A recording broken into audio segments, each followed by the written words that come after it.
The moment the music stopped, it wasn't silence that filled the cathedral. It was the sound of 1,000 held breaths, waiting for something to break. The aisle stretched like a white river under gold-lit chandeliers, every petal placed with surgical precision, every chair filled with people who mattered, people who watched, people who recorded. At the far end, beneath an arch woven with ivory roses, Ethan Whitmore stood in a tailored black tuxedo that fit him like a decision already made, his posture still, his expression unreadable, the kind of stillness that didn't calm a room but controlled it. Cameras didn't blink. Phones hovered just above shoulders. The soft hum of whispered speculation faded as the string quartet shifted into the final progression, a delicate rise that carried the weight of expectation. Then she appeared. Amara Cole stepped into the light like she had rehearsed this moment 100 times, but her breath told a different story. It came shallow, controlled, measured. Each inhale held a second too long before release, as if she were steadying something far heavier than the bouquet in her hands. The gown moved with her, silk catching the light in soft waves, elegant, deliberate, untouched by the tension threading through her spine. Beneath the layers, hidden where no camera could reach, a folded document pressed against her ribs, its edges sharp against her skin, a truth signed but never spoken. Her fingers tightened slightly around the stems, knuckles paling for a fraction of a second before she relaxed them again, before anyone could notice. Every step echoed softly across marble, heels precise, posture unbroken, her gaze locked forward, not on the crowd, not on the flashing lenses, but on the man waiting for her at the end of the aisle. Ethan didn't move when she approached. He didn't smile. He didn't reach for her hand. He simply watched, his eyes scanning her face like he was searching for something that had already disappointed him. The distance between them closed, one step at a time, until there was nothing left but the quiet between two people standing at the center of a story everyone thought they understood. The officiant cleared. His throat, a polite signal, a cue to begin, but Ethan leaned forward first, his movement subtle enough to escape the wider room, his voice low enough that only she could hear, and yet it carried the weight of something final. "You lied." The words landed without volume, without force, but they struck harder than anything spoken out loud. Amara's lashes lowered just slightly, a flicker, a pause measured in fractions of a second, her breath catching before she steadied it again. "You told me to keep quiet," she replied, her voice just as controlled, just as quiet, but there was something beneath it, something firm, something that didn't bend. Ethan straightened slowly, his gaze shifting past her, past the officiant, past the delicate arrangement of flowers and curated perfection, and toward the rows of faces waiting for a performance, waiting for a moment, waiting for something to capture. He gave it to them. "This wedding is over." The sentence didn't rise. It didn't need to. It cut clean through the room, sharp and immediate, like glass breaking in slow motion. The music faltered first, the violinist's bow hesitating mid-stroke before lowering, the sound collapsing into nothing. Then came the reaction, not all at once, but in fragments. A gasp from the second row, a chair shifting, the soft click of a phone adjusting focus. And then the flashes began, small bursts of light capturing the exact second a life split into before and after. Amara didn't step back. She didn't flinch. The weight of 100 eyes pressed against her skin, the whispers already forming, already shaping her into a version of herself they could understand, a bride rejected, a story simplified, a moment reduced to spectacle. But she didn't give them anything more. Not a tear, not a tremor, just stillness. Ethan turned slightly, enough to signal finality, enough to make it clear this wasn't a mistake, wasn't hesitation, wasn't something that could be undone with a quiet conversation in a side room. This was deliberate, public, controlled. The doors at the back of the cathedral stood open, sunlight pouring in like a second stage, a brighter one, a harsher one, and he took a step toward it. Without looking back, the distance between them widened instantly, not measured in feet, but in something far more permanent. Behind her, a voice cracked, her mother's, strained, disbelieving, calling his name, asking him to wait. But the sound dissolved into the larger noise rising from the crowd. Amara's grip on the bouquet loosened just enough to let her fingers breathe, the stems shifting slightly in her hands. Beneath the calm surface, her heart pressed hard against her ribs, not racing, not panicking, but present, insistent, reminding her of everything she carried, everything she knew, everything he had chosen not to understand. She could feel the document against her skin, the edges pressing into her with quiet certainty, a reminder that this moment, as loud as it felt, wasn't the truth. Not yet. The officiant stepped back, unsure, caught between protocol and reality, his mouth opening slightly before closing again, words abandoned before they could form. The crowd leaned forward collectively, drawn by the tension, by the unfinished shape of what they were witnessing. No one moved to stop Ethan. No one moved to shield her. Because this wasn't their story. It just looked like it was. Amara lifted her chin a fraction, the movement small but precise, enough to catch the light fully, enough to ensure that when the cameras captured her face, they would find composure, not collapse. Her eyes followed him, not pleading, not angry, just steady, as if she were watching a decision unfold rather than reacting to it. The doors swallowed him slowly, his figure outlined in white before disappearing into the brightness beyond. The sound shifted again, the outside world pressing in, distant traffic, a faint siren somewhere far off, life continuing as if nothing had just broken open inside this room. And still, she didn't move. Not yet. Because the moment wasn't finished. Not really. The truth hadn't spoken. And when it did, it wouldn't need to raise its voice. The silence did not break all at once. It unraveled slowly, like a thread pulled too tight finally, giving way under pressure. And the first thing to return was not voices but movement, small and restless, guests. Shifting in their seats, leaning toward one another, their whispers forming before their words did, a ripple of speculation spreading from the front row to the back, carried on glances and raised brows and the soft glow of phone screens being tilted higher, steadier, more intentional, capturing every second of what they already knew would not stay contained within these walls. Amara remained exactly where he had left her, centered beneath the arch, the weight of the moment pressing against her shoulders but never bending them, her posture straight, her chin lifted just enough to keep the light on her face, not hiding, not retreating, allowing the room to look at her without giving them anything they expected to see. The bouquet rested lower now in her hands, her fingers relaxed around the stems, the tension no longer visible in her grip, but still present in the steady rhythm of her breathing. Each inhale measured, each exhale controlled, as if she were pacing herself through something far more demanding than humiliation. The officiant took a careful step forward, then stopped again, uncertain, his script useless now, his role reduced to observation, and behind him the quartet sat frozen, instruments lowered, waiting for a signal that would not come. The first voice that rose above the whispering did not belong to a stranger. Amara, her mother said again, softer this time, not calling after Ethan, not asking him to return, but reaching for her daughter instead, her tone trembling at the edges but held together by something stronger than panic.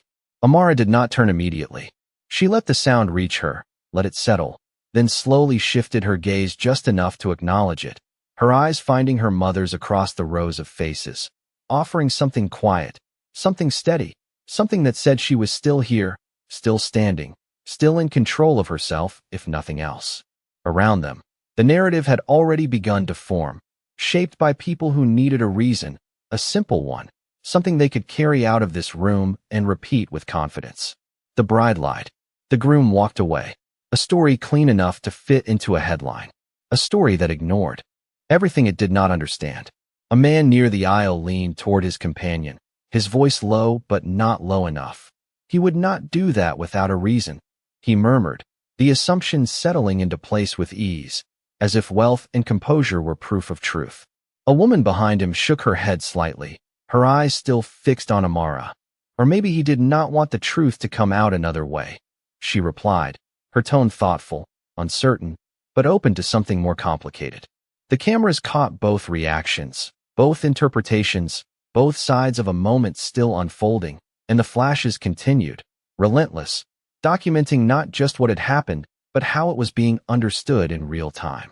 Amara's attention shifted again, not to the crowd, not to the speculation building around her, but to the edge of the aisle, to the line where marble met carpet, to the path he had taken when he chose to leave.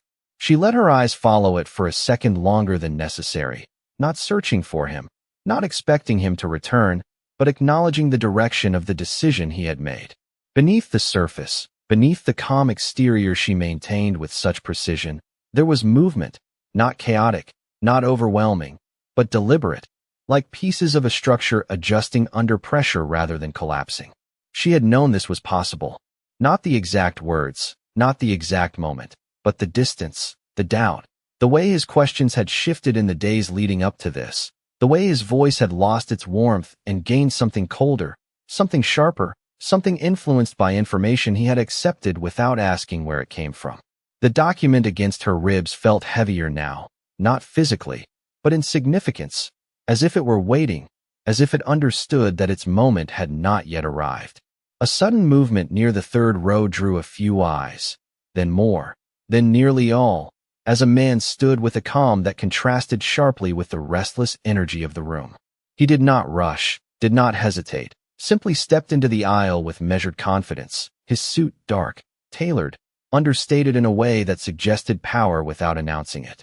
Lucas Grant did not look at the crowd as he walked. He did not acknowledge the cameras or the whispers or the weight of attention shifting toward him. His focus remained fixed ahead, on the woman still standing at the center of a moment no one else could carry for her. There was recognition in a few of the faces as he passed, quiet murmurs of his name, the subtle shift in posture that came when influence entered a space already charged with tension. He was not part of the ceremony, not listed, not expected, and that alone made his presence feel like a disruption, a change in direction no one had prepared for. Amara noticed him before he reached her, her gaze sharpening slightly, not surprised, not entirely, but aware that his timing was not accidental. He stopped a few feet away, close enough to be seen clearly, far enough to respect the boundary of the moment, his posture open, his expression composed, his voice when he finally spoke carrying just enough to reach beyond them without becoming a performance. That is a very final decision to make based on something you have not verified, he said, his tone even, controlled, not confrontational, but not neutral either. The room responded immediately, the whispers shifting, the attention refocusing, the narrative beginning to crack under the suggestion that there was more to this than what had just been declared. Amara did not look at him right away. She let the words settle, let them move through the space between them, then turned her head slightly, meeting his gaze with a calm that did not invite rescue, did not ask for defense, but acknowledged the presence of someone who understood that truth required time, not spectacle. Lucas held her gaze for a second longer than necessary, a silent exchange passing between them, something unspoken but clear, then shifted his attention toward the open doors, toward the brightness beyond where Ethan had disappeared. If you are going to walk away, he continued, his voice carrying just a fraction more now, enough for the front rows to catch every word, you might want to be certain you are not walking away from the wrong version of the story. The statement landed differently than the first. Heavier, more pointed, not an accusation but a challenge, one that did not demand an answer immediately, but made the absence of one noticeable. Outside, the light remained unchanged, bright, indifferent, waiting. Inside, the balance had shifted. Not dramatically, not completely, but enough to introduce doubt where certainty had just taken hold. Amara's fingers brushed lightly against the fabric at her side. Just once, a small, almost imperceptible movement, acknowledging the presence of the truth she carried, the truth that had not yet spoken, the truth that would not need to raise its voice when it finally did. She lifted her chin a fraction higher, the light catching her features with clarity, her expression unchanged, her silence no longer just composure but intention, and for the first time since the words had been spoken, the room did not feel like it belonged to the man who had left it, but to the woman who had not moved. The weight of Lucas's words did not fade after he spoke them. It settled into the room, quiet but undeniable, threading through the air between polished marble floors and vaulted ceilings, reshaping the way people held themselves in their seats, the way their eyes moved, no longer fixed on a single version of events but shifting, questioning, recalibrating what they thought they had just witnessed. At the far end, the open doors still framed nothing but daylight, But something about that brightness felt less certain now, less final, as if the exit it offered no longer carried the same authority it had just moments ago. Amara remained still, her composure unchanged, but the atmosphere around her had shifted in a way that did not require movement to be felt. The silence she held was no longer interpreted as shock or defeat, but as control, as restraint, as something chosen rather than forced upon her. Lucas took one step closer, not enough to intrude, but enough to make it clear that he was not speaking into the air, that his presence here had intention. "You should not let someone else define your truth," he said, his voice lower now, meant for her, though the nearest rows leaned in to catch it, their attention sharpened by the promise of something more. Amara's gaze remained forward for a beat longer, then shifted toward him, steady, unhurried, her expression revealing nothing but awareness. "I am not," she replied softly, her voice even, measured, not defensive, not fragile, simply certain. The exchange was brief, but it carried weight, the kind that did not rely on volume but on clarity, and it settled into the space like a second anchor holding the moment in place. Behind them, the murmurs began to change tone, less certain, less aligned, the narrative fragmenting as new possibilities entered the room. A man in the fourth row lowered his phone slightly, his brows drawn together as if recalculating something he had already decided. A woman near the aisle leaned closer to her companion, her voice quieter now. "She is not reacting like someone who is guilty," she whispered, the observation simple but disruptive in its implications. The cameras did not stop recording, but their focus sharpened, shifting from spectacle to detail, from reaction to nuance, capturing the subtle tension in Amara's jaw, the controlled rise and fall of her chest, the way her fingers rested lightly against the bouquet rather than gripping it, the absence of panic where it would have been expected. Near the front, Amara's father stood slowly, his movement deliberate, his presence steady, the quiet strength of a man who had spent a lifetime choosing when to speak and when to hold his ground. He did not raise his voice. He did not create a scene.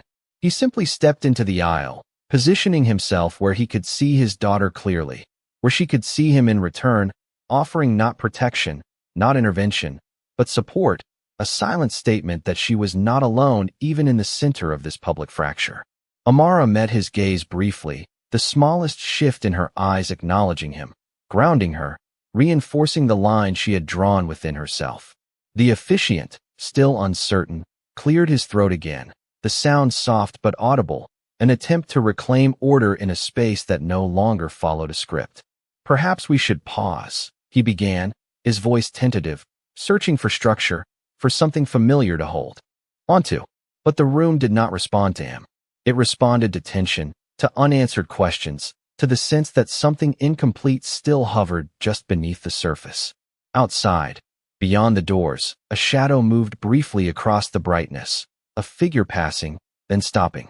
It was subtle, almost missed, but the cameras caught it, zooming slightly, adjusting focus, searching for confirmation. Ethan had not left the property. He stood just beyond the threshold, out of sight from most of the room, but not entirely gone. His presence lingering in a way that suggested hesitation, or perhaps something else, something heavier than the certainty he had displayed moments before. Inside, Lucas's attention shifted toward the doors for a fraction of a second, registering the movement, then returned to Amara.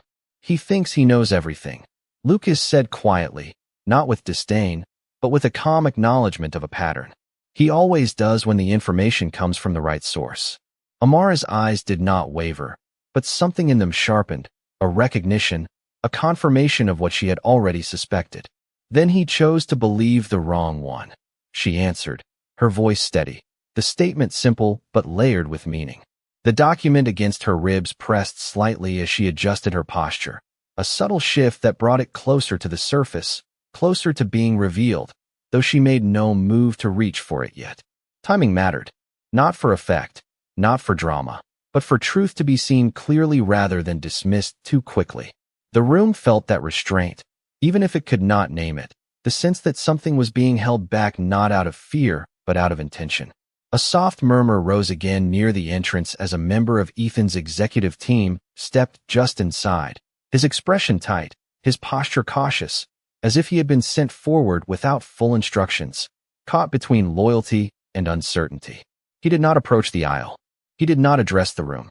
He simply watched, his presence adding another layer to the unfolding tension, another piece of a structure that was beginning to reveal its complexity. Amara's gaze shifted once more, not to the man, not to the crowd, but to the light beyond the doors, to the space where Ethan stood unseen by most, but not by her.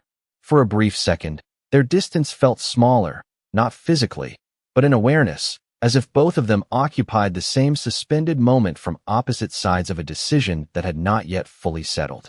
She did not call out to him. She did not move toward him.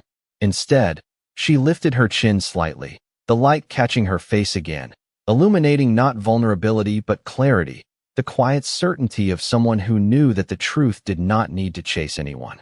It would stand where it was and be found. The whispers continued, but they no longer defined the moment.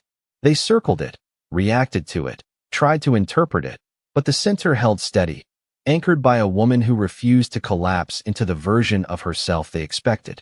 Lucas stepped back half a pace, giving her space again, his role not to lead but to shift the balance just enough for truth to enter on its own terms.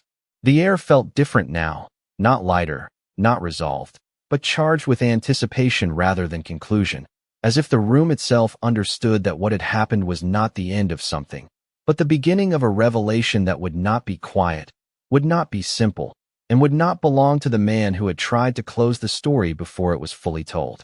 The air inside the cathedral did not move, yet everything within it felt in motion, like a storm forming without wind, the kind that shifted pressure before it ever broke, and every person in the room felt it whether they understood it or not. The subtle change from conclusion to uncertainty, from spectacle to something far more dangerous, something that required attention rather than assumption.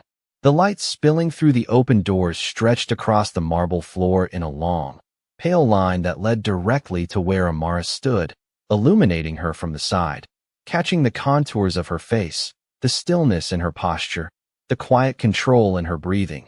And for the first time since the moment fractured, the room was no longer watching a woman abandoned.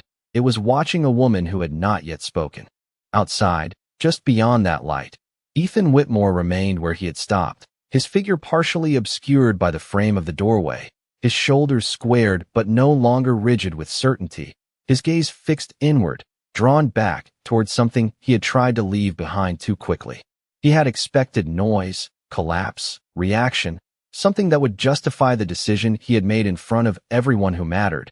But what he found instead was stillness, and that stillness unsettled him more than any argument could have. Inside, Amara shifted her weight slightly, the movement almost imperceptible, the fabric of her gown whispering softly against the floor as she turned just enough to face the aisle fully again, not toward Lucas, not toward her family, but toward the open doors, toward the man who had not fully left. Her eyes found him without searching, steady, unflinching, not calling him back, not inviting him forward, simply acknowledging that he was still part of a moment he had tried to close. The distance between them stretched, not just in space but in understanding, in the quiet gap between what he believed and what she knew. Lucas remained to the side now, no longer speaking, his presence deliberate but restrained, as if he understood that the next movement did not belong to him, that the shift he had created needed to settle before anything else could rise from it. The crowd followed Amara's gaze, slowly at first, then with growing clarity, heads turning, phones adjusting, attention pulling toward the doorway as they realized the story had not exited with the man who had declared it over. A low murmur moved through the rows, not loud, not chaotic, but charged with curiosity, with anticipation, with the quiet realization that they might have witnessed the wrong ending too soon.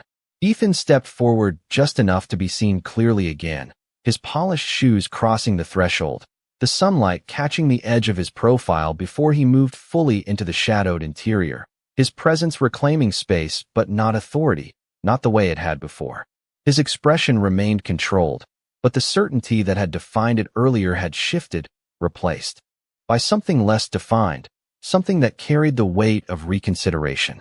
He did not walk back to the altar. He stopped near the entrance, a deliberate distance, as if unsure whether stepping further would commit him to something he had not yet decided to face. His voice, when it came, was measured, quieter than before, but it carried in the silence that now held the room. "If there is something else to say," he stated, not quite a question, not quite a challenge, "this would be the time."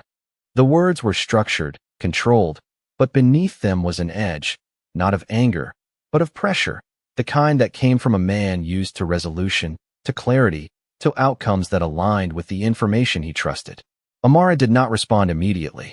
She let the moment breathe, let his words settle, let the room feel the shift from declaration to request, however subtle it might have been. Her fingers moved slightly at her side, brushing once more against the fabric that concealed the document she had carried into this space, the truth that had waited patiently through accusation and assumption, through spectacle and silence.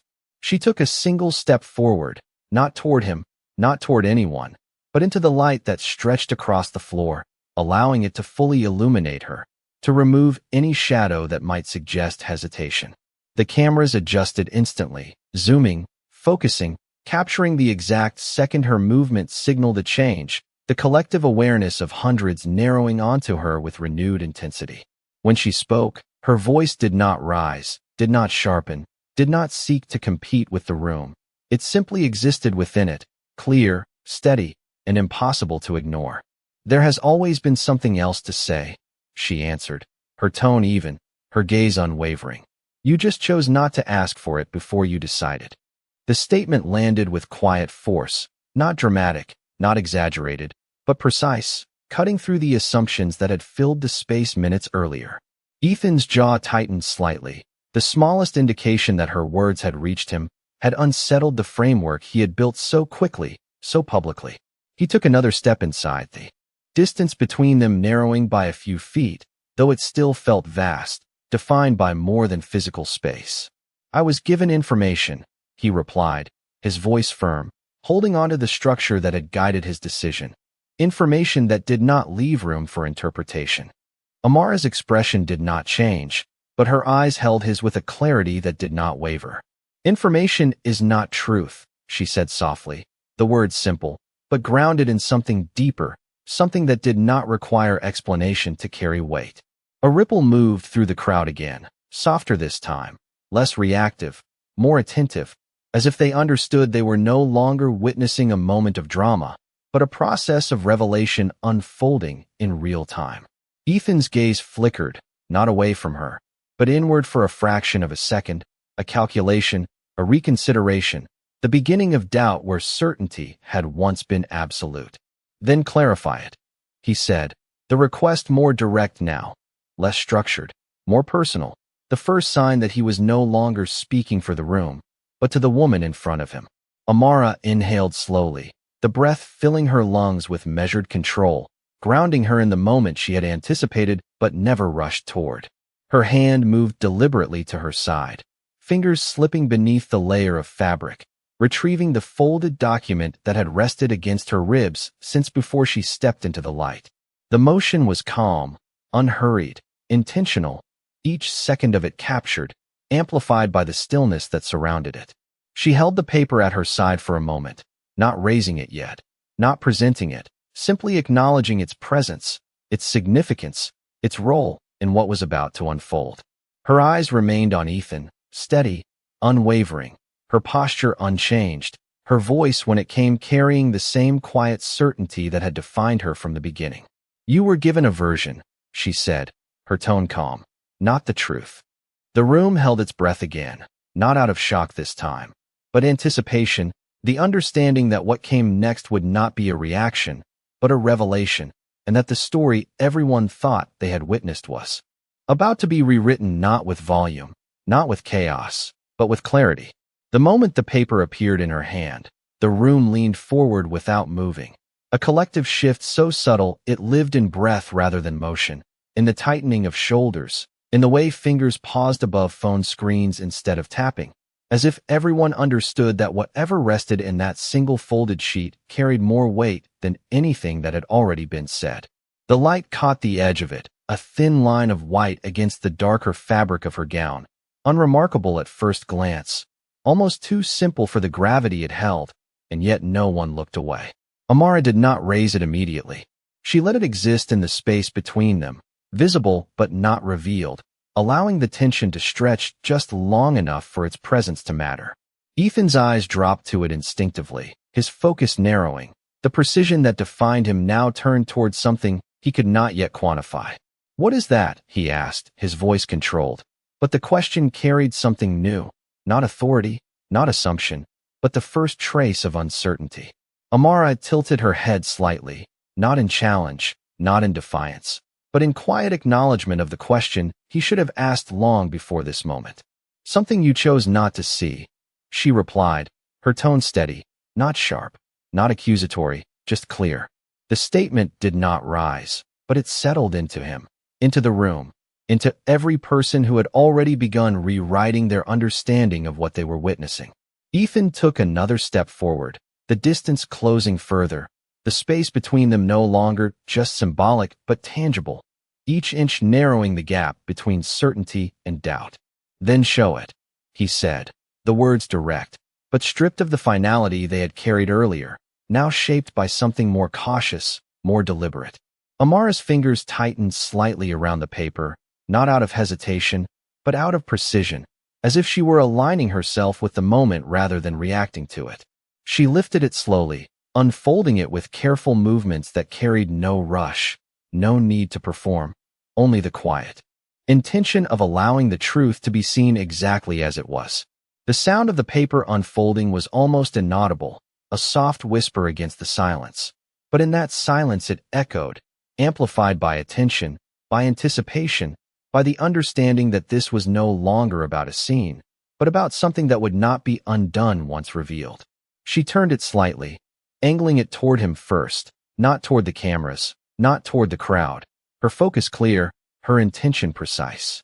Ethan's gaze locked onto the page, scanning quickly at first, the habit of a man used to processing information efficiently, to extracting conclusions from data, but then his eyes slowed, his brow tightening almost imperceptibly as the meaning began to settle in a way that did not align with what he had been told.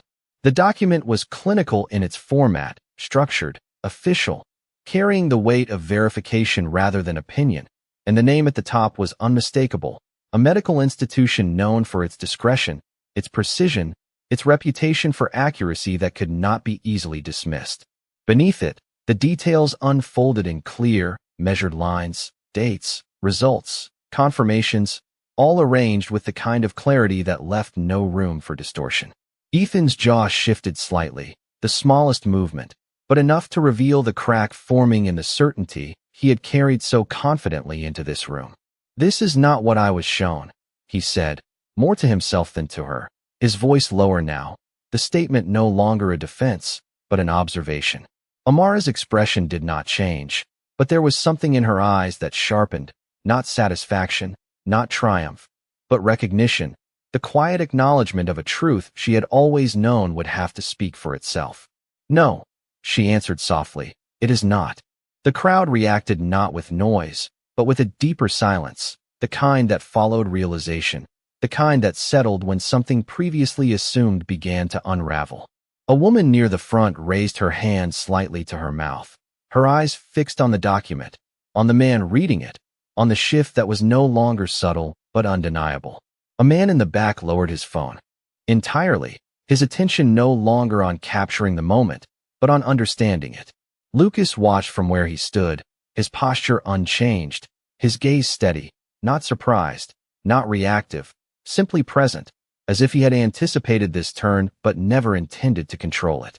Ethan looked up from the page slowly, his eyes meeting Amara's again, but this time there was no accusation in them, no cold certainty, only the weight of recalibration, the internal process of a man forced to confront the possibility that his conclusion had been built on something incomplete. "Who gave me the other report?" he asked, the question direct, but stripped of its earlier authority, now grounded in something more uncertain, more human. Amara held his gaze, unflinching, her voice steady when she answered. "Someone you trusted without question," she said, the words simple, but layered with meaning, with implication, with a quiet challenge embedded within them. Ethan exhaled slowly, the breath controlled, but heavier than before, as if the air itself had shifted, as if the structure he had relied on was no longer stable beneath him. His mind moved quickly, connections forming, timelines aligning, the realization building piece by piece, not all at once, but with enough clarity to unsettle him deeply. "Why did you not show me this before?" he asked, the question sharper now, not accusatory, but searching, trying to locate the point where this divergence had begun. Amara did not look away. She did not hesitate. "I tried," she said quietly, the words landing without force but with undeniable weight. "You stopped listening." The statement settled into him in a way the document alone could not, because it spoke not just to information, but to choice, to the moment where he had decided that what he had been given was enough, that verification was unnecessary, that her voice could be set aside in favor of something that aligned more easily with his expectations. The room felt it, the shift from data to responsibility, from misunderstanding to consequence, and the silence deepened once more, not empty, but full of the recognition that what had just been revealed was not just a mistake, but a decision. Ethan's posture changed, subtly, his shoulders no longer held in the same rigid control, his stance no longer anchored in certainty, but in something more unstable, something that required him to stand in the space he had created and face it without the shield of assumption. He looked at the document again, then back at her, the distance between them now defined not by accusation, but by the weight of what he had chosen to believe. Amara lowered the paper slightly, not hiding it, not withdrawing it, but holding it at a level that kept it present, visible, undeniable, while her gaze remained fixed on him, steady, calm, unshaken. "You ended something based on aversion," she said, her voice even. "Now you have to decide what you do with the truth." The words did not demand, did not instruct, but they placed the responsibility back where it belonged, with him, with his choice, with his next step. And for the first time since the moment began, Ethan Whitmore did not look like a man in control of the room, but like a man standing in the middle of it, exposed not by accusation, but by clarity. The silence that followed her words did not feel empty. It felt dense, like something solid had formed in the space between them, something that could not be stepped around or dismissed, something that required acknowledgement before anything else could move forward. Ethan did not speak immediately, and that alone shifted the atmosphere more than any statement could have, because for the first time since the moment began, he was not leading, not directing, not concluding, he was processing. His eyes remained on the document for a second longer than necessary, as if reading it again might change what it said, might restore the version he had been given, but the lines did not shift, the dates did not rearrange, the clarity remained intact. Around them, the room held steady, no longer restless, no longer searching for spectacle, but anchored in the quiet tension of a truth settling into place. The cameras continued to record, but their presence felt different now, less invasive, more observational, as if even they recognized that this was no longer a moment to capture, but one to witness. Ethan lifted his gaze slowly, meeting Amara's eyes again, but the distance between them had changed in a way that could not be measured in feet or inches. It was no longer defined by doubt alone, but by the weight of what he had done with that doubt, the decision he had made before seeking clarity, the public finality he had imposed on something that had not yet been fully understood. "I need to know everything," he said at last, his voice lower than before. Not a command, not a declaration, but a statement grounded in something closer to humility than control. The shift was subtle, but unmistakable. Amara studied him for a moment, not searching for sincerity, not testing him, but simply observing, the way she had observed everything else, with patience, with clarity, with a refusal to rush toward resolution simply because it was now being offered. "You had that chance," she replied, her tone even, not cold, not sharp, but firm in a way that did not bend to urgency. The words did not close the door, but they made it clear that stepping through it would not be immediate, would not be easy, would not be granted simply because he now asked. Ethan exhaled slowly, the breath controlled but heavier than before, his shoulders lowering just slightly, the posture of a man recalibrating rather than asserting. He glanced briefly toward the rows of guests, toward the executives, the investors, the people who had come expecting a celebration and instead found themselves in the center of something far more complex. For a moment, the weight of their presence seemed to register again, the public nature of what had just unfolded, the irreversible exposure of a private fracture. But when his gaze returned to Amara, that awareness receded, replaced by something more immediate, more personal.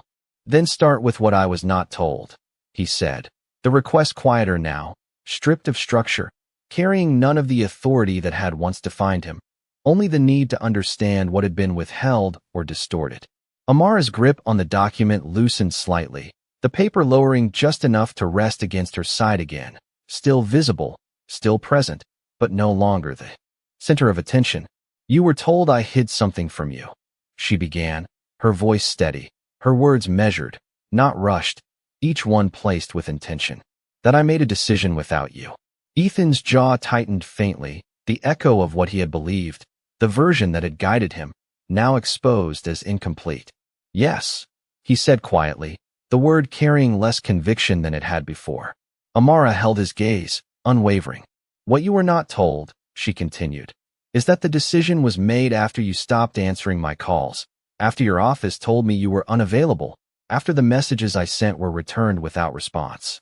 The room absorbed her words, the shift from accusation to context altering the shape of what had been assumed.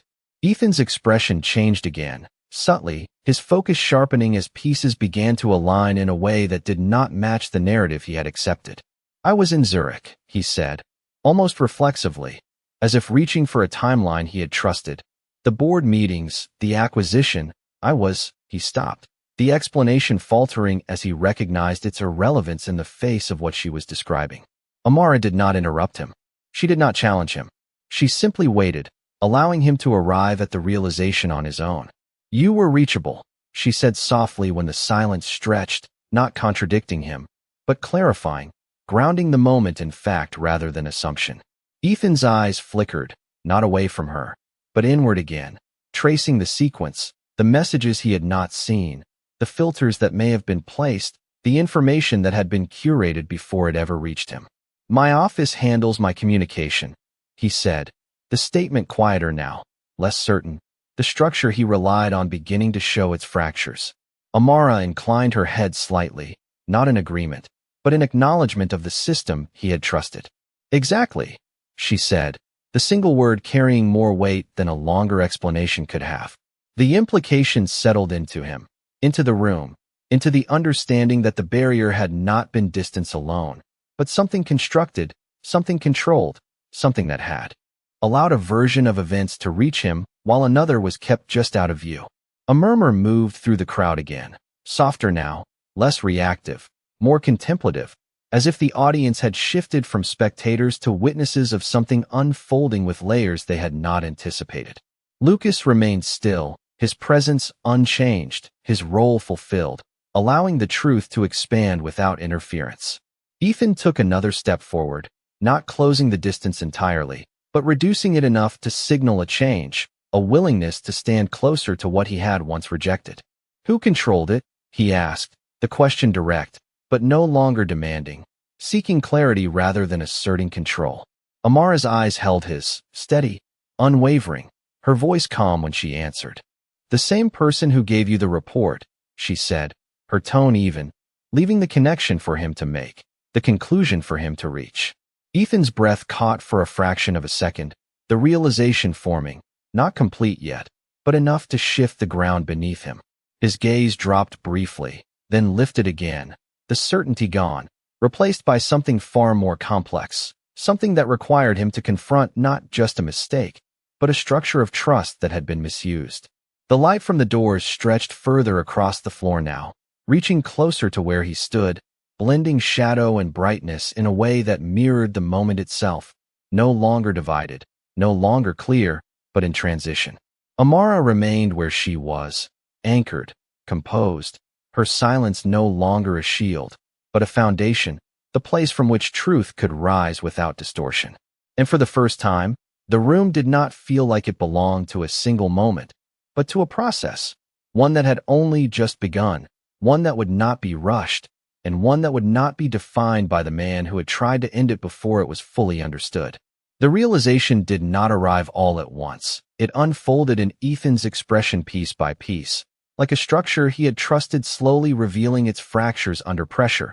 And for a moment he did not move, did not speak, did not attempt to regain the control he had lost, because something in him understood that control was no longer the point. The cathedral remained still around them, but the stillness was no longer neutral. It was charged, attentive, as if every person present could feel the shift from assumption to accountability settling into place. The light stretched further across the floor, touching the edge of Ethan's shoes now, drawing him visually closer to the center even before he chose to step into it fully. He looked at Amara again, not with distance, not with judgment, but with the weight of someone beginning to understand the consequences of listening selectively, of trusting systems without questioning who operated them. "My chief of staff," he said slowly, the words forming as the realization clarified. "She controls all inbound communication when I am overseas."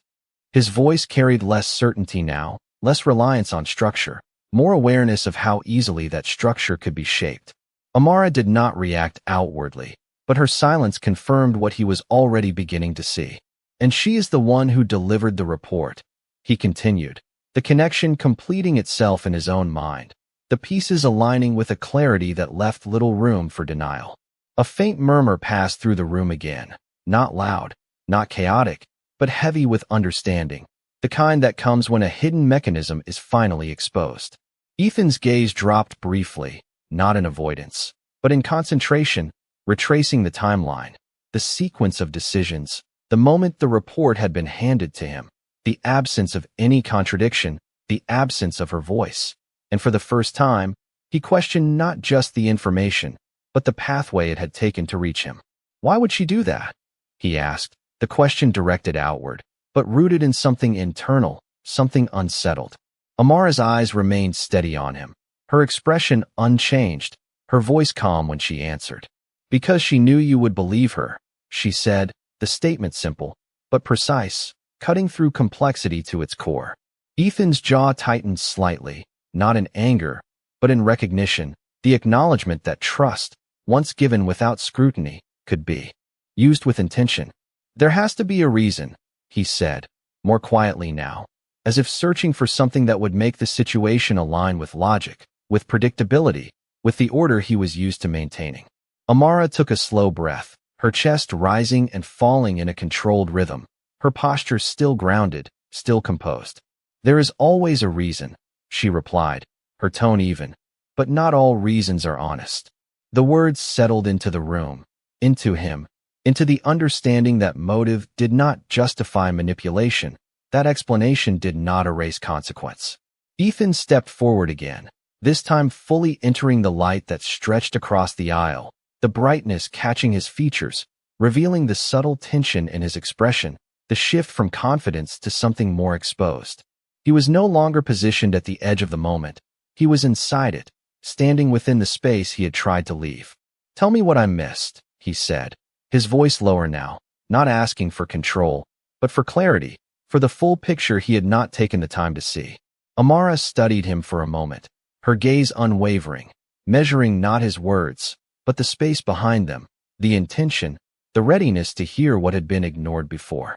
"You missed the part where I was not hiding anything," she began, her voice steady, her delivery measured. "You missed the part where I was trying to reach you, where I was asking for a conversation, not avoiding one." The room absorbed her words, the shift from accusation to context deepening the weight of what had already been revealed.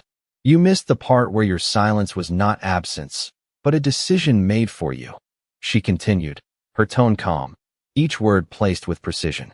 Ethan's brow tightened slightly, the implications settling in, the understanding that his absence had been shaped, that his access to information had been controlled in ways he had not questioned. "And you missed the part where I chose not to chase you when you stopped listening," she finished, her voice soft, but firm, the statement carrying not resentment, but dignity, the quiet strength of someone who refused to beg for attention when it had been deliberately withheld. The words did not echo, but they lingered, filling the space with a clarity that no longer needed amplification. Ethan stood still, absorbing it, not interrupting, not correcting, not defending, because there was nothing left to defend without first understanding the full extent of what had been manipulated. Around them, the crowd had shifted entirely, no longer divided in quiet judgment, but unified in attention, drawn into a moment that had moved beyond spectacle into something far more human, far more consequential. Lucas remained to the side, his presence unobtrusive, his role complete, allowing the exchange to unfold without interference. Ethan exhaled slowly, the breath controlled but heavier than before, his posture no longer rigid, no longer anchored in authority, but grounded in something more uncertain, more real. "I made a decision in public," he said after a moment, his voice steady, but carrying the weight of acknowledgement, "based on something I did not verify." The statement was simple, but it marked a shift, a movement away from deflection, away from assumption, toward accountability. Amara did not respond immediately. She let the words settle, let them exist without interruption, allowing him to fully occupy the realization he had reached. "Yes," she said finally, her tone even, neither affirming nor condemning, simply acknowledging the truth of what he had just stated. Ethan's gaze held hers, the distance between them now defined not by misunderstanding alone, but by the impact of his choice, the public nature of it, the irreversible way it had unfolded. "And I did not give you the chance to respond," he added, the second layer of realization forming, deeper, more personal. Amara's expression remained composed, but there was a subtle shift in her eyes, not softening, not hardening, but acknowledging that he was beginning to see the full shape of what had happened. "No," she said quietly, the word carrying weight without force. The silence that followed was not empty. It was full, filled with understanding, with consequence, with the recognition that what had been broken was not just a moment, but trust in that. Rebuilding it would not be immediate, would not be simple, would not be guaranteed. Ethan glanced briefly at the document again, then back at her, the physical evidence now only part of a larger realization, one that extended beyond paper into choices, into actions, into the way he had allowed a version of truth to define his response without seeking the whole. "What do you want me to do now?" he asked, the question quiet, stripped of authority, carrying none of the control he once held, only the uncertainty of someone standing in the aftermath of his own decision. Amara held his gaze, steady, composed, her posture unchanged, her presence anchored in something deeper than the moment itself. "That is not for me to decide," she said, her voice calm, the words clear, returning the responsibility to him without hesitation. The statement settled into the space between them, closing the distance not with resolution, but with clarity, leaving him where he stood, in the light, in the center of a moment he no longer controlled, faced with the truth not just of what had been done to him, but of what he had chosen to do in response. The question did not fade after it was spoken. It remained suspended between them, quiet but heavy, not demanding an answer, but exposing the absence of direction in a man who had always known exactly what to do next. And for the first time, the room did not look to him for resolution. It looked at him, waiting to see whether he would step into the responsibility that now belonged entirely to him. The light from the cathedral doors had shifted slightly, stretching further across the marble, catching the edges of polished shoes and the folds of formal fabric, illuminating the space between them with a clarity that felt almost deliberate, as if the moment itself required nothing to remain hidden. Ethan did not respond immediately. His gaze held on Amara, but there was no expectation in it now, no assumption that she would guide him, correct him, or soften what had already been done. The silence he stood in was his, shaped by his choices, defined by the way he had acted before seeking truth, and there was no structure left to shield him from that realization. Around them, the audience remained still, no longer whispering, no longer speculating, but watching with a quiet intensity that carried more weight than any reaction they could have given earlier. The phones were still raised, the cameras still recording, but the energy behind them had shifted, no longer chasing spectacle, but capturing consequence. Ethan's hand moved slightly at his side, a small, controlled motion, as if grounding himself in something physical before stepping into something far less certain. "I cannot undo what I said," he admitted, his voice measured, steady, but carrying the weight of acknowledgement rather than authority. The statement was simple, but it marked a shift, an acceptance that there were moments that could not be erased, only answered. Amara did not interrupt him. She did not respond. She allowed the words to exist, to settle, to carry their full weight without interruption.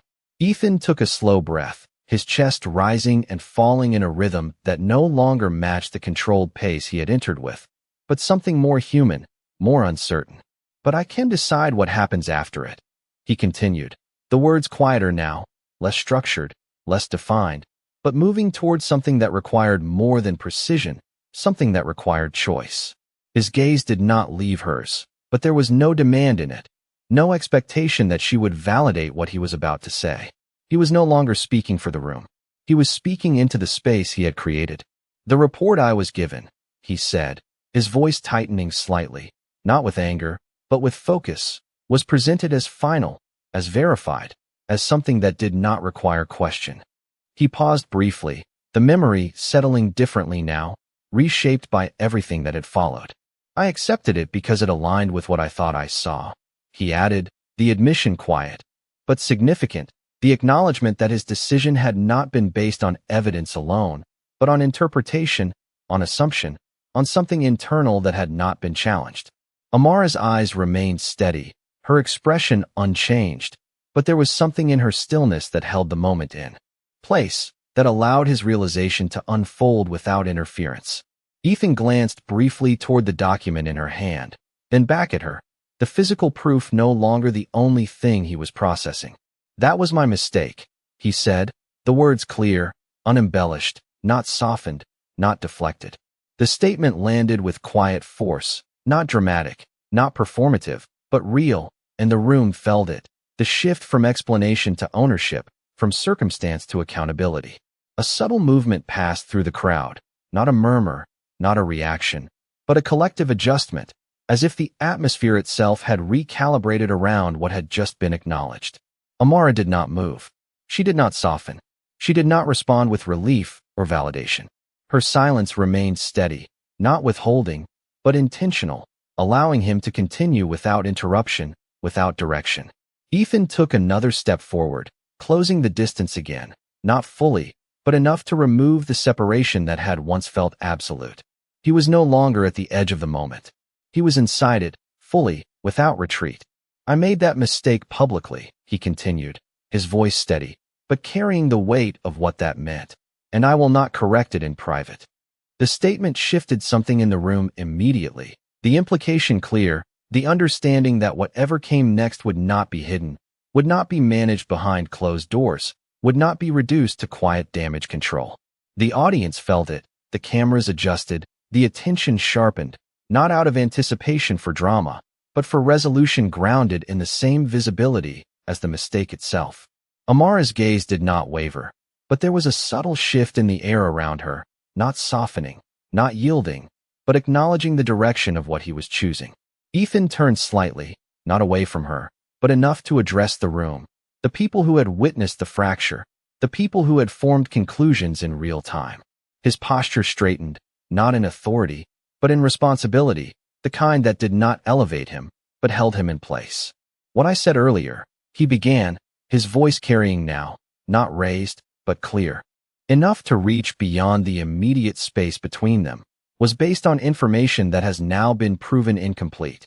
The words moved through the cathedral, steady, measured, not dramatic, but deliberate, reshaping the narrative in real time. A faint ripple passed through the crowd, not of shock, but of recognition, the understanding that what they had witnessed was being corrected in the same space it had been created. Ethan's gaze shifted back to Amara briefly, grounding himself before continuing. "I made a decision without verifying the full truth," he said, the statement direct, leaving no space for ambiguity, no attempt to soften the impact. "And I did not give her the opportunity to respond before I acted." The acknowledgement settled deeper, not just as a correction, but as an admission of process, of failure, of something that extended beyond a single moment into the way he had chosen to act within it. The room remained silent, but the silence was no longer heavy with uncertainty. It was steady, attentive, anchored in the unfolding of something that felt real, unfiltered, unprotected. Ethan did not rush his next words. He did not fill the space with explanation or justification. He let the silence hold for a moment, then continued, his voice quieter, more personal. "That is my responsibility," he said, the words simple, but carrying more weight than anything he had said before. He turned fully back to Amara then, the distance between them now reduced to something that felt less like separation and more like space, space that could be crossed, but only if it was chosen, not assumed. "And I will answer for it," he added, the statement not a promise of outcome, not a request for forgiveness, but a commitment to accountability, to standing in the consequence rather than stepping away from it. Amara held his gaze, her expression unchanged, her posture still grounded, still composed, her silence no longer just strength, but discernment, the quiet understanding that acknowledgement was not resolution, that responsibility was only the beginning, not the end. The light continued to stretch across the floor, illuminating both of them now, removing the shadows that had once separated them, leaving only clarity, only presence, only the space between truth and what would be done with it. The words lingered in the air long after he finished speaking, not because they were loud or dramatic, but because they carried something rare in a room like this, something heavier than authority, something more difficult than control. They carried ownership, and the difference was not lost on anyone watching. The silence that followed did not feel uncertain anymore. It felt deliberate, as if the moment itself had paused to see whether what had just been said would be followed by something real or fade into the kind of empty correction people were used to hearing. Amara did not respond immediately. She held her ground in the center of the aisle, the light framing her, the document still resting at her side, her posture unchanged, her expression calm. But there was a shift in her stillness now, not softer, not yielding, but more defined, as if she had drawn a clearer line within herself about what this moment meant and what it did not. Ethan's gaze remained on her, steady, but no longer searching for direction, no longer expecting her to carry the weight of resolution for him. The responsibility he had claimed now sat fully with him, visible, undeniable, and for a moment, it seemed as if he understood that saying the right thing was only the beginning, not the end. Around them, the audience remained silent, but the silence had texture now, layers of thought, layers of judgment reshaped by what they had just witnessed, people no longer leaning toward each other to whisper, but sitting back, absorbing, recalculating what they believed about both of them. The cameras continued to capture every detail, the slight movement of Ethan's shoulders as he steadied himself, the way Amara's fingers rested lightly against the paper, the distance between them that had changed in meaning, if not in measure. Ethan took a slow breath, the air filling his chest with more weight than before, and then he spoke again, not to the room this time, but to her.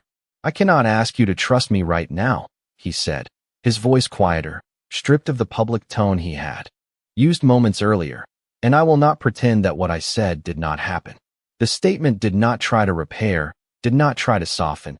It simply acknowledged the permanence of what had already been done.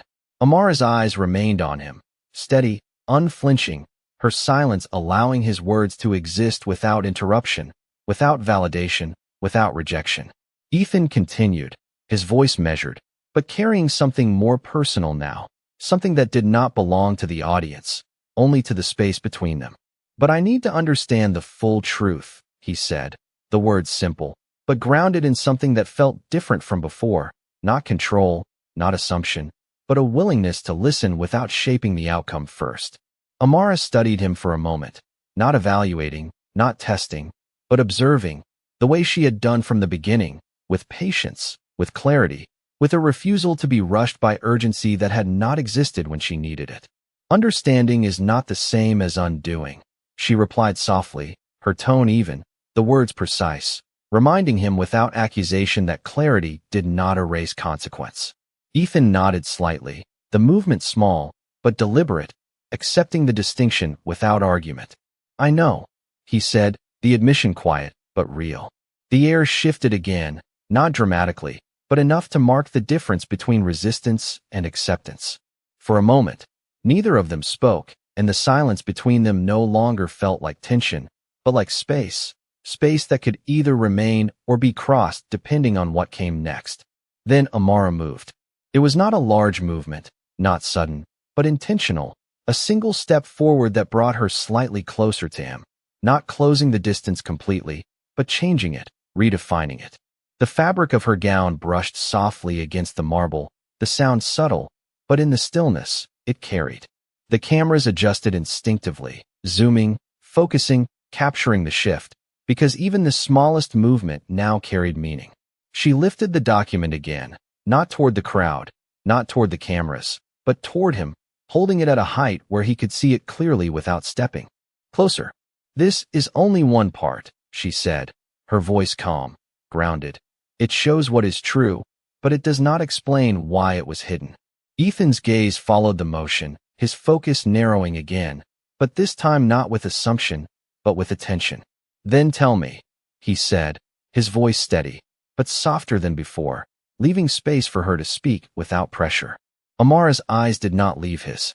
"Your chief of staff," she began, her tone even, "did not just control your communication, she filtered it." The words settled into the room, quiet, but sharp, adding a new layer to the structure that had already begun to unravel. Ethan's brow tightened slightly, the implication immediate, the understanding forming without resistance. "Filtered how?" he asked, his voice low, focused. Amara held his gaze. "Messages that questioned the report did not reach you," she said, each word clear, measured. "Calls that could have clarified it were never returned, and anything that contradicted what she gave you was delayed until it no longer mattered." The room absorbed the statement, the pattern becoming visible, the mechanism behind the misunderstanding no longer abstract, but defined. Ethan exhaled slowly, the breath heavier now, the realization settling deeper, not just about what had been done, but how deliberately it had been structured. "And you know this how?" he asked, not challenging, but seeking confirmation, grounding himself in the details rather than the assumption. Amara did not hesitate. "Because I was there when she decided it," she said, her tone steady, the words carrying a quiet certainty that did not need elaboration to be believed. Ethan's eyes sharpened, the connection immediate, the significance clear. "She told you?" he asked, the question direct, but controlled. Amara's expression did not change, but there was something in her stillness that held the answer before she spoke it. "Not in words," she said softly, "but in action." The statement lingered, less direct, but more revealing, suggesting something intentional, something calculated, something that had been carried out with confidence that it would not be questioned. Ethan's gaze dropped for a moment, not in avoidance, but in concentration, the pieces aligning, the pattern becoming undeniable, and when he looked up again, there was no trace of the certainty he had walked in with, only the weight of a reality he had not considered. The light continued to stretch across the floor, touching both of them now, removing the contrast that had once separated shadow from clarity, leaving only presence, only truth, only the space between what had been believed and what was now undeniable. And in that space, the story had shifted completely, no longer defined by accusation, but by revelation that could not be taken back. The truth did not need to be repeated for it to deepen. It settled into the space with a quiet permanence that made everything said before feel smaller, less certain. And for a moment no one in the room moved, not because they were unsure, but because they understood that what had just been revealed could not be undone by motion or noise. Ethan stood in the center of it, the light fully on him now, no longer divided between shadow and clarity, and the stillness around him felt different than before. It was no longer the stillness of control, it was the stillness of exposure. His gaze remained on Amara, but there was no resistance left in it, no attempt to reshape what he was hearing into something easier to accept. He had crossed that threshold already, and what remained was something far more difficult, something that required him to stay present without retreating into explanation.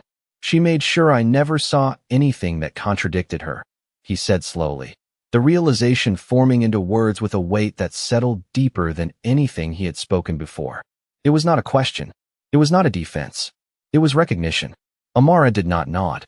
She did not confirm it in any overt way. Her silence held steady, and in that silence, the truth remained intact, unaltered by reaction. Ethan's jaw shifted slightly, the tension no longer hidden, but controlled, his breath steady but heavier, as if each inhale carried more than air, carried consequence, carried the weight of a system he had trusted without question, now revealed to have been shaped without his awareness. Around them, the room remained still, but the energy had shifted again, no longer centered on what had happened between them, but on what had been done behind the scenes, the unseen hand that had guided the narrative toward a conclusion that now felt deliberately constructed.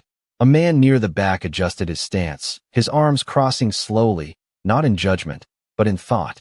A woman near the aisle lowered her phone slightly, her focus no longer on capturing the moment, but on understanding the implications of what she was witnessing.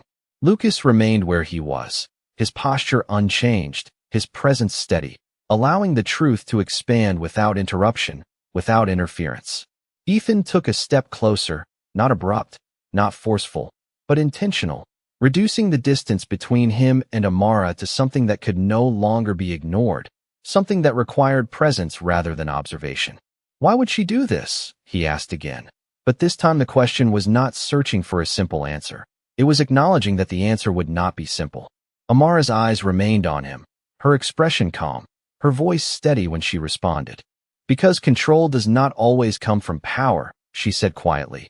Sometimes it comes from access. The words settled into the room, adding another layer, another dimension to what had already been revealed.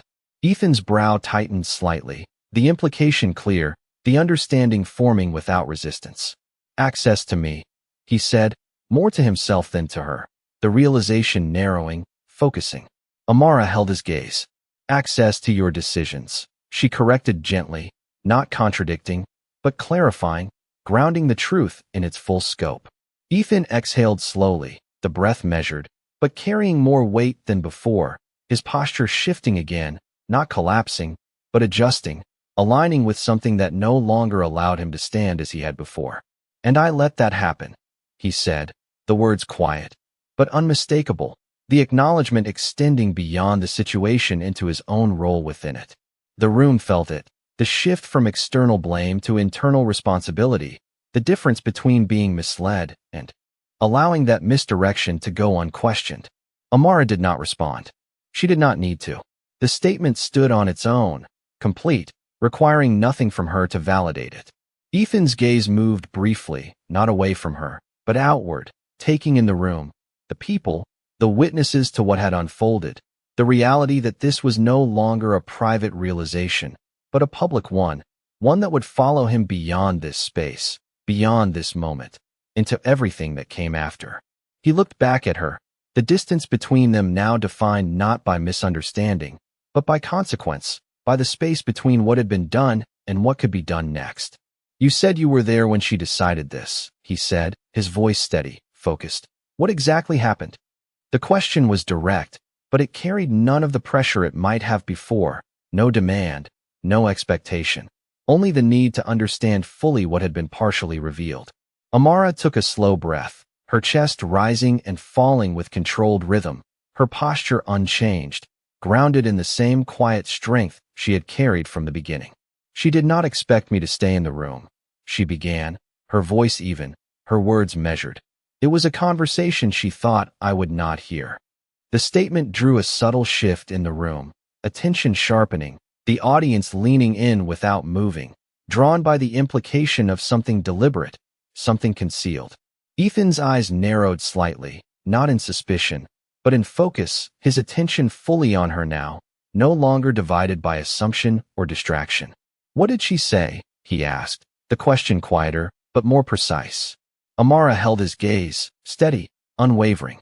She said that you needed a reason to walk away, she answered, her tone calm, the words clear, and that if the truth did not give you one, she would. The sentence settled into the air with a quiet force that rippled through the room, not explosive, not dramatic, but undeniable. Ethan's expression shifted again, the realization deepening, the structure of what had been done becoming clearer, more defined, more intentional than he had first understood. She decided that for me, he said, the words. Low, controlled, but carrying a weight that could not be ignored. Amara did not move. She knew you would not question it, she said softly, not accusing, not condemning, but stating the truth as it existed. The room absorbed it, the pattern complete now, The manipulation no longer abstract, but visible, structured, undeniable. Ethan stood still, the light holding him in place, the space around him no longer offering escape, only clarity, and in that clarity, the difference between what had been done to him and what he had done in response became impossible to separate. The moment stretched, not unresolved, but expanding, creating space for what came next, not dictated by the past, but shaped by how he chose to stand in it now, without control, without certainty, but with the truth fully present in front of him. The words did not echo, but they stayed, settling into every corner of the cathedral with a quiet permanence that made movement feel almost inappropriate, as if anything too sudden would fracture the fragile clarity that had just taken shape. Ethan did not respond right away, and this time the silence was not uncertainty, it was reckoning, the kind that required stillness to fully take hold. His gaze remained fixed on Amara, but what had once been a search for confirmation had become something else entirely, something deeper, something that no longer asked what was true, but how he had failed to see it. The light that had reached him now held him fully, exposing every subtle shift in his expression, the tightening at the edge of his eyes, the controlled tension in his jaw, the way his shoulders no longer carried authority, but weight. Around them, the room remained silent, but the silence had changed again, no longer expectant, no longer reactive, but reflective, as if every person present had stepped back internally, reconsidering not just what had happened, but how easily they had accepted it when it first unfolded. The cameras were still, their lenses steady, capturing not spectacle, but consequence, the slow unraveling of certainty in real time. Ethan drew in a breath, deeper than before, and when he spoke, his voice carried something new, not just acknowledgement, not just responsibility, but restraint, the kind that came from understanding that words, once spoken too quickly, could not be trusted unless they were chosen carefully now. She created a reason, he said slowly, the realization no longer forming, but fully present, and I accepted it because it was convenient. The statement settled heavily, not because it was loud, but because it stripped away any remaining distance between him and the truth of his own actions. Amara did not react, not outwardly, her posture unchanged, her gaze steady, allowing his words to exist without interruption, without validation, without softening. Ethan continued, his voice quieter, more deliberate. It was easier to believe that you had done something wrong than to question the system I rely on, he admitted, the words measured, precise, cutting through the last layer of deflection. The room absorbed it, the shift from external manipulation to internal choice now complete, the understanding that what had been done to him did not erase what he had chosen to do with it. Amara's eyes held his, unwavering, not condemning, not forgiving, simply present, the quiet embodiment of a truth that did not need to argue to be understood. Ethan took a step closer, reducing the space between them to something that could no longer be ignored, his presence no longer dominating, but aligning, placing him within the same frame of reality he had once tried to define alone. You said you tried to reach me, he said, his voice steady, but carrying a weight that had not been there before. How many times? The question was not defensive, not rhetorical, it was genuine, grounded in a need to understand the extent of what he had missed. Amara did not look away. Enough times that I stopped counting, she replied softly, her tone even, the words simple, but layered with quiet finality, not dramatic, not exaggerated, but complete. Ethan's gaze dropped for a fraction of a second, the answer settling into him with more force than a number ever could, because it spoke not just to frequency, but to persistence, to effort, to something he had not been present to receive. And you stopped, he said, not as a question, but as an observation, the implication clear, the recognition that there had been a point where she had chosen not to continue trying to reach someone who was not listening. Amara inclined her head slightly, the movement subtle, but deliberate. I stopped asking for access to someone who had already decided, she said, her voice calm, grounded, the words carrying dignity rather than regret. The statement settled between them, drawing a line that was not about distance, but about choice, about the moment she had reclaimed her own agency instead of continuing to seek validation from someone who had withdrawn it. Ethan exhaled slowly, the breath heavier than before, the realization deepening, not just about what had been manipulated, but about what had been lost in the process, the trust that had not been protected, the conversation that had never happened. "I made that decision without you," he said, his voice low, the acknowledgement quiet, but unmistakable. Amara did not respond immediately. She let the words stand, let them carry their full weight without interruption, allowing him to fully occupy the space of what he had admitted. The silence that followed was not empty. It was full, filled with understanding, with consequence, with the recognition that acknowledgement alone did not repair what had been broken. Ethan lifted his gaze again, meeting hers with something different now. Not expectation, not assumption, but awareness, the kind that came from seeing the full shape of a mistake rather than just its edges. "I do not expect you to forgive me," he said, his voice steady, stripped of any attempt to guide the outcome. "And I am not asking you to continue something that I ended the way I did." The words were careful, not defensive, not persuasive, but grounded in reality, acknowledging the permanence of his actions without trying to soften them. The room remained silent, but the silence felt different, more settled, less charged, as if the emotional peak had passed, and what remained was clarity, clean and unfiltered. Amara's gaze did not waver, but there was a subtle shift in the air around her, not softening, not yielding, but recognizing. The difference between acknowledgement and expectation. Ethan continued, his voice quieter now, more personal, less shaped by the presence of the room.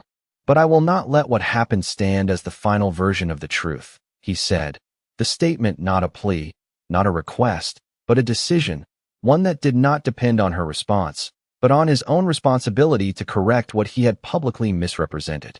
The words settled into the space, not dramatic, not forceful, but firm, grounded in something that felt less like control and more like commitment. Amara studied him for a moment, her eyes steady, her expression composed, and for the first time, there was a shift so slight it could almost be missed, not in her posture, not in her voice, but in the way the space between them felt, less defined by opposition, more defined by clarity, by the understanding that whatever came next would not erase what had happened, but it might redefine what followed. The light remained steady, illuminating both of them equally now, removing the contrast that had once separated shadow from clarity, leaving only presence, only truth, and the quiet understanding that the story had moved beyond what either of them had expected, into something that required more than words to resolve, something that would be shaped not by what was said next, but by what was chosen after the silence. The silence did not break, it transformed, settling into something steadier, something resolved without being finished, like a final note held just long enough to change the meaning of everything that came before it. The cathedral no longer felt like a stage waiting for a reaction. It felt like a space that had already witnessed something complete, something that did not need to be pushed further to be understood. Amara stood in the center of it, unchanged in posture, unchanged in presence. But there was a quiet shift in her stillness now, not defensive, not guarded, but decisive, as if the moment had reached a point where nothing more needed to be proven, nothing more needed to be revealed. The document in her hand no longer carried tension. It rested lightly against her side, its purpose fulfilled, its weight transferred into the understanding that now filled the room. Ethan remained where he stood, the light steady on him, no longer harsh, no longer exposing, but simply present, the same way it rested on her, equal, unfiltered, leaving no place for shadow to define either of them. He did not move toward her again. He did not speak. The decision he had just voiced did not require repetition, and for once, he allowed silence to hold its place without trying to shape it further. Around them, the audience had shifted completely, no longer spectators, no longer judges, but witnesses to something that had moved beyond the expectations of a single moment. The tension that once filled the space had dissolved into clarity, and with that clarity came a quiet understanding that what remained was not something that could be resolved in front of them, not something that belonged to public consumption any longer. A woman near the front lowered her phone fully, her expression thoughtful, as if recognizing that the most important part of what had just happened could not be captured on a screen. A man in the back adjusted his stance, his gaze steady, no longer searching for a conclusion, but acknowledging that one had already taken shape in a way he had not anticipated. Lucas shifted slightly, stepping back just enough to remove himself from the center of the moment entirely, his presence fading into the background where it belonged now that the truth had been fully established. He did not look at Ethan. He did not look at Amara. He simply observed, his role complete, the balance restored without his continued involvement. Amara took a slow breath, her chest rising and falling with measured control, the rhythm steady, grounded, her body aligned with the decision she had already made within herself. Her gaze remained on Ethan for a moment longer, not searching, not waiting, but acknowledging, the same way she had acknowledged everything else, with clarity, without distortion. Then, without hesitation, she lowered her eyes slightly, not in submission, not in retreat, but in conclusion, the kind that did not require words to define it. The movement was small, almost imperceptible, but it marked the shift from presence to departure, from engagement to resolution. She turned, not abruptly, not dramatically, but with quiet precision, the fabric of her gown moving softly with her, catching the light as she stepped away from the center of the aisle. The sound of her heels against the marble floor returned, steady, unhurried, each step measured, each movement deliberate, not escaping, not fleeing, but leaving with intention. The room did not react. No one called out. No one moved to stop her. The silence held, respectful now, understanding that what she was doing was not withdrawal, but choice. Ethan watched her, his gaze steady, not reaching, not following, but present, fully aware of what her movement meant. He did not speak her name. He did not ask her to stay. The absence of those actions carried more weight than any attempt to reverse the moment could have, because it acknowledged what he had already said, what he had already accepted, that this was no longer something he controlled, no longer something he could direct with words. As Amara moved past the rows of guests, the light shifted with her, following her down the aisle, illuminating her path not as a spotlight, but as something quieter, something more grounded, as if the space itself recognized the dignity in her departure. Her mother stood slowly as she approached, her expression soft but strong, her presence steady, not questioning, not intervening, but ready to stand beside her daughter without asking her to explain what did not need to be explained. Amara met her gaze briefly, the connection silent but complete, then continued forward, not pausing, not looking back. Behind her, Ethan remained where he stood, the distance between them growing with each step she took, but the meaning of that distance had changed. It was no longer defined by misunderstanding or assumption, but by consequence, by the natural space that formed when something had been broken and could not be immediately restored. The room remained still as she reached the doors, the same doors that had framed his exit now framing her departure, but the contrast was unmistakable. Where his movement had been sharp, final, decisive in its dismissal, hers was calm, grounded, defined by clarity rather than reaction. The sunlight met her as she crossed the threshold, the brightness soft against her features, not overwhelming, not harsh, simply present, the same way she had been throughout the entire moment. She did not pause at the entrance. She did not turn back. She stepped forward into the light, her figure moving beyond the frame of the doorway, leaving behind a space that no longer felt broken, but changed. Inside, the silence remained, but it no longer carried tension, it carried understanding, the kind that settled slowly, deeply, leaving no need for immediate resolution. Ethan stood in that silence, the weight of it no longer something to escape, but something to hold, something to carry forward into whatever came next. And for the first time since the moment began, the story no longer belonged to what had been said in front of the room, but to what would be done after it, beyond the lights, beyond the cameras, in the quiet space where truth did not need an audience to remain real. The light outside did not feel brighter than the light inside.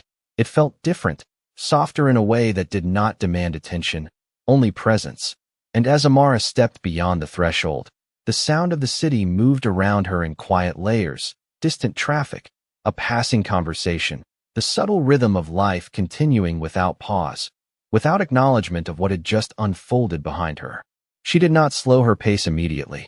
Her steps remained steady, grounded, each one measured with the same control she had carried down the aisle, the same quiet certainty that had held her in place when everything around her expected her to break.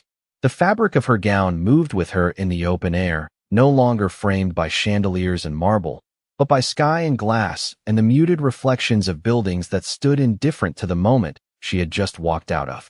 Her mother followed a few steps behind, not rushing, not calling her name, understanding without being told that this was not a moment for interruption, but for space, for breath, for the kind of silence that allowed something internal to settle into its final shape. Amara reached the edge of the steps leading away from the cathedral and paused, not dramatically, not as if reconsidering, but as if allowing herself a single moment to stand between what had been and what would come next. The air moved gently against her skin, carrying a coolness that contrasted with the controlled stillness she had just left behind, and for the first time since the moment began, her breath shifted, not strained, not held, but released fully, deeply, without resistance. She did not look back, not at the doors, not at the space she had left, not at the man who remained inside it. There was nothing behind her that required confirmation, nothing that needed to be revisited in order to move forward. Her gaze stayed ahead, steady, focused, not searching, not uncertain, simply aligned with the path she had already chosen. Inside, the cathedral held its silence, but it no longer felt like a pause waiting to be filled. It felt complete, as if the moment had reached its natural end, and anything added beyond it would only diminish what had already been understood. Ethan remained where he had stood when she left, the space around him unchanged in form, but altered in meaning. The absence of her presence did not create emptiness, it created clarity, the kind that could not be ignored or reshaped, the kind that required him to stand in it without distraction. The guests began to move slowly, not all at once, but in quiet, deliberate motions, the kind that signaled an understanding that the event they had arrived for was no longer what it had been, and that leaving would not erase what they had witnessed. A few voices rose, low, respectful, not filled with speculation, but with reflection, the tone different now, less certain, more aware of complexity. Lucas stepped toward the side aisle, his posture relaxed, his presence no longer necessary, and without drawing attention to himself, he made his way toward the exit, not to follow Amara, not to intervene, but to leave the moment exactly as it was, complete without his involvement. Ethan did not move with the others. He did not reach for his phone, did not call for anyone, did not attempt to reclaim the structure that had defined him before. He remained still, his gaze no longer fixed on the doors, but lowered slightly, not in defeat, but in thought, in the kind of focus that came from understanding that what had just happened could not be addressed with the same speed or precision as the decisions he was used to making. The document Amara had shown him was no longer in his hands, but its presence remained, not as paper, but as truth, integrated into the way he now saw the moment, the way he now saw his own actions within it. He exhaled slowly, the breath steady, controlled, but carrying something heavier than before, not pressure, but awareness. Around him, the room continued to shift, chairs moving, footsteps echoing softly against the marble, the quiet dispersal of an audience that no longer needed to stay to understand what had happened. His father approached from the front row, his expression composed, his presence steady, but he did not speak immediately. He stood beside his son, not to guide him, not to correct him, but to be present, to allow the silence between them to hold its own meaning.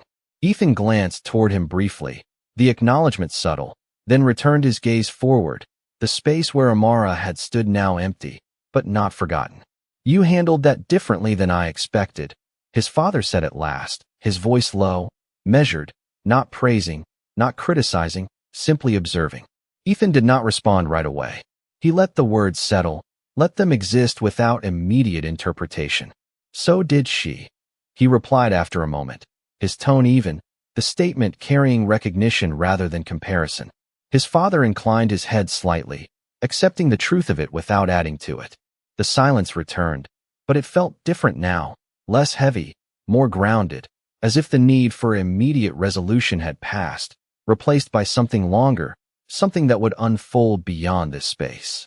Outside, Amara had already begun to move again, her steps carrying her further from the cathedral, from the moment, from the version of herself that had been defined by it. Her mother reached her side now, their pace aligning without words, their presence together steady, quiet, complete. "You did not need to stay," her mother said softly, her voice carrying warmth. Not question, not concern, simply acknowledgement. Amara nodded once, the movement small, but certain. "I did not need to prove anything else," she replied, her tone calm, grounded, the truth of it settled fully within her. They continued forward, the city opening around them, wide, unstructured, offering space rather than definition. And for the first time, the path ahead did not feel like something she had to fight for, but something she could simply walk into, with the same clarity she had carried through everything that had come before.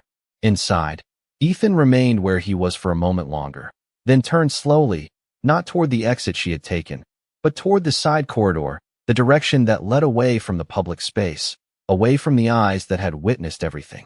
His steps were measured, not rushed, not hesitant, each one carrying him into a different part of the building, into a different part of what would come next.